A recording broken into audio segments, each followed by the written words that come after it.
Hi, everybody, and welcome to elPablo FC. And today we're going to be diving deep into the Spanish La Liga and what we just witnessed in game week 4. It was just basically a week of football. Basically, Spanish La Liga had it all. Obviously, the usual suspects flexed their muscles in a way that we haven't seen in this season.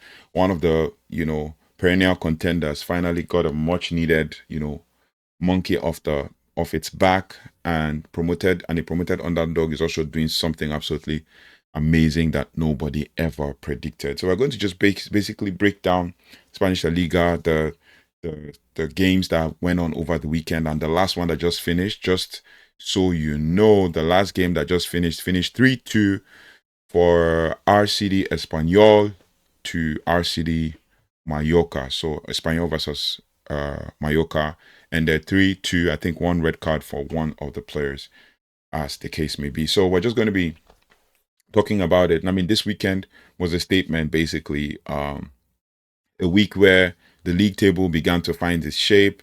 A hierarchy was actually established, and the narratives will now be the talking points of of all season, the entire season, and it has already been set in stone, basically. So let's break down every single game, what happened in game week 4 of this 2025-2026 La Liga season. We're going to start with the top of the table because that's where the most compelling stories are unfolding, or the most compelling stories have unfolded. First, you have Real Madrid coming into the weekend. They were perfect with 3 wins from 3 games, and they had, a massive challenge ahead of them. A tricky away trip to Real Sociedad, as I said in the match preview. You think a perfect team would be in complete control, but the match was anything but control. From the second minute the drama started, a goal by Arda Güler was actually instantly chalked off after a VAR check or VAR review found Mbappe offside, and then a chaotic start that foreshadowed what was to come was basically what we witnessed. But even with the early setback, it didn't take long for the inevitable to happen. In the 12th minute, Mbappe capitalized on a defensive error to score the opener, a classic poacher goal that put the team up 1-0. And then in the 32nd minute, the game took a dramatic turn as defender Dinhausen, just 20 years old, was handed a red card for a last minute foul or last man foul. And I'm hearing obviously that they're going to protest it because obviously Rudiger is out, and then there's Hausen and all of that. He might play in the Champions League game, but in the next La Liga game, which is very crucial, he will be needed. He became the youngest Real Madrid player to be sent off in a La Liga match in nearly 2 decades. This left Real Madrid to play with 10 men for an entire hour. A lesser team might have crumbled, but Real Madrid's squad under the new manager Xavi Alonso showed a level of psychological strength and tactical discipline that was incredible to watch. Despite being a man down, the attacking threat didn't disappear. Just a minute after Dani Carvajal hit the woodwork, Mbappe was at it again, pulling the ball back for Arda Güler to score a crucial second goal just before halftime. Ultimately, they held on for a hard-fought 2-1 victory, but this wasn't just another win. It was a statement. It showed that this team has the resilience to win it ugly, to overcome significant in-game challenges, and to find a way to get all 3 points when it counts the most. And a lot of this was down to their superstar in Kylian Mbappe. He's been absolutely lethal.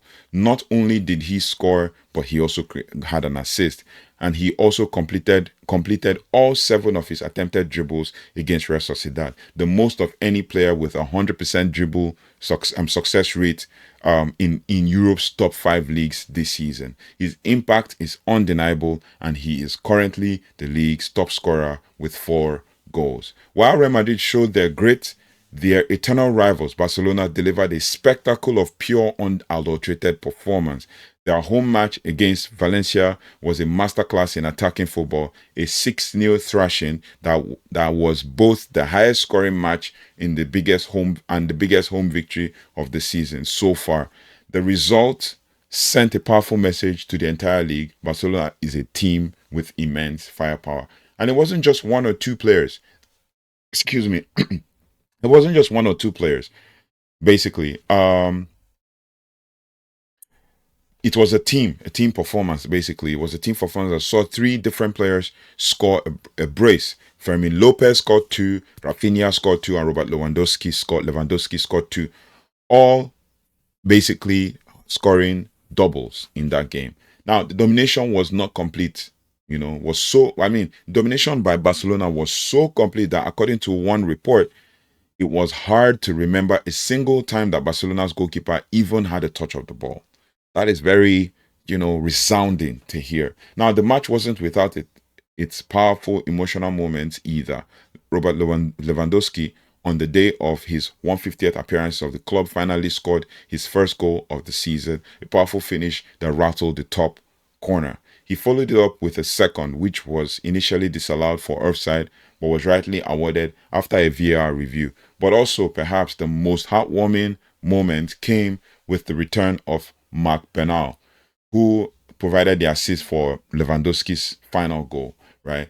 It was the young star's first competitive minutes in 383 days of injury layoffs. This massive victory elevates Barcelona to second in the table with 10 points, just behind Real Madrid. Their goal difference is an incredible plus 10.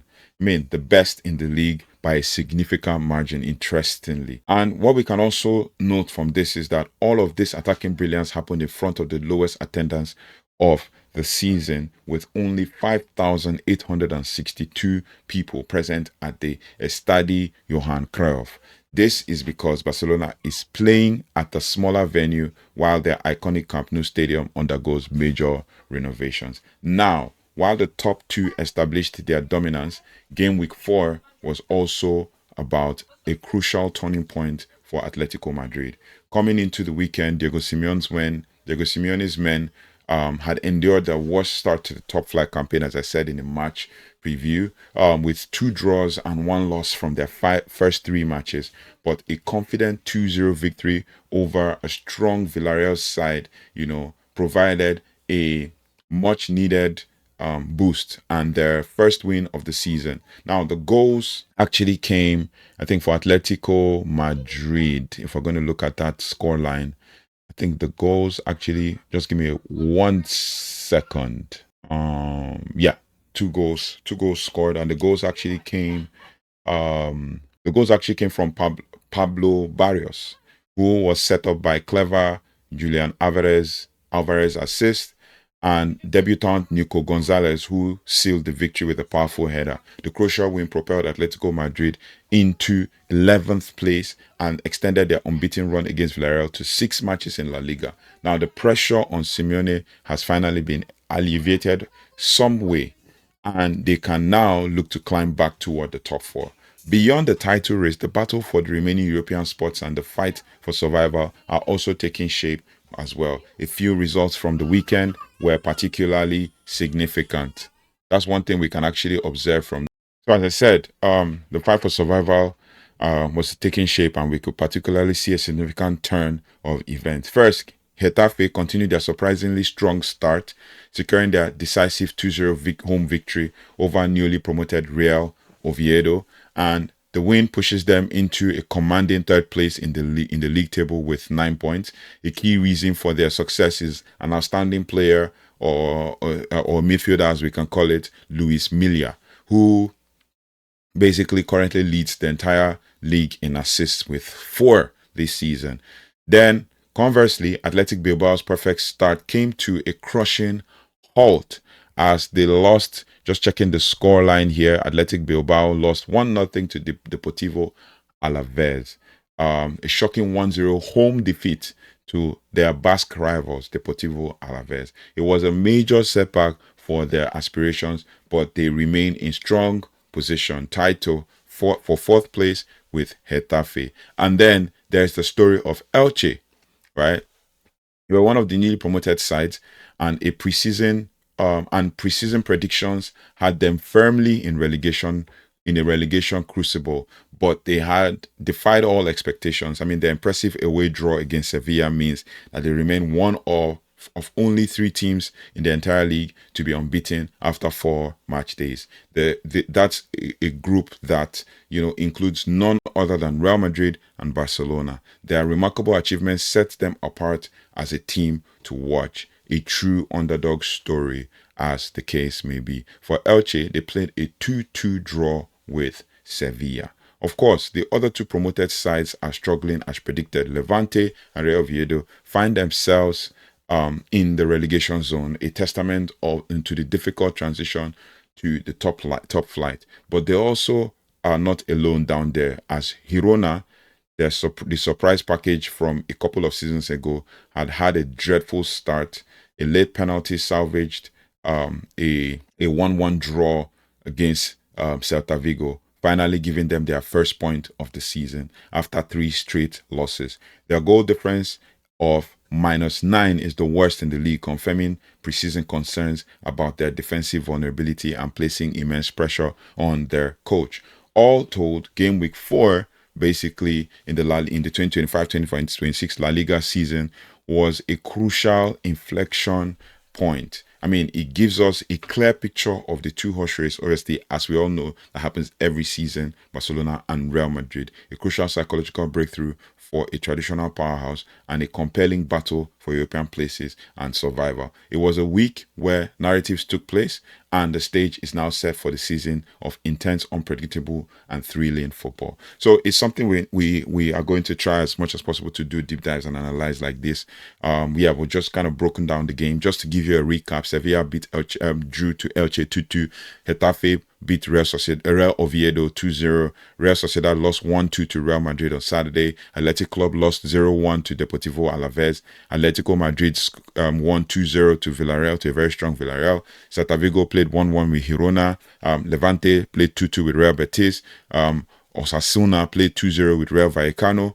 And then Real Vallecano, FC Barcelona beat Valencia convincingly with 6-0, 2 goals from 2 goals each from 3 players. And then Espanyol won 3-2 to Mallorca. So if we're going to look at the La Liga table, I mean, Espanyol won that game with even a red card in the first half, and they were still able to win. They scored goals 20 minutes, 34 minutes, and 81 minutes. The game just finished about an hour ago. We're going to look at the table. Real Madrid are holding firm at the top with 4 straight wins. They're topping the table. Barcelona second, Espanyol third, Athletic Club fourth, Getafe fifth, Villarreal sixth, and then Real Betis 10th. We have Mallorca 10th, Mallorca 19th.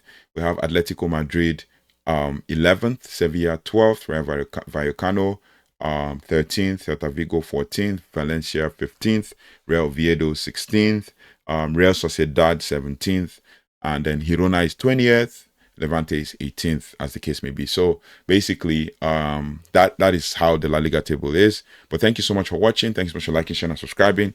If you haven't already, please do like, share, subscribe, so we can actually do so deep dives like this to break down games like this and the league like this. We've done Premier League successfully, and we've done Spanish La Liga successfully. If we get the chance, we'll do other leagues if we can. If we can't, we'll just kind of do a summary and all of that. But thank you so much for watching. Thanks so much for liking, sharing, and subscribing. I'll see you on the next one. Take care. Goodbye and God bless.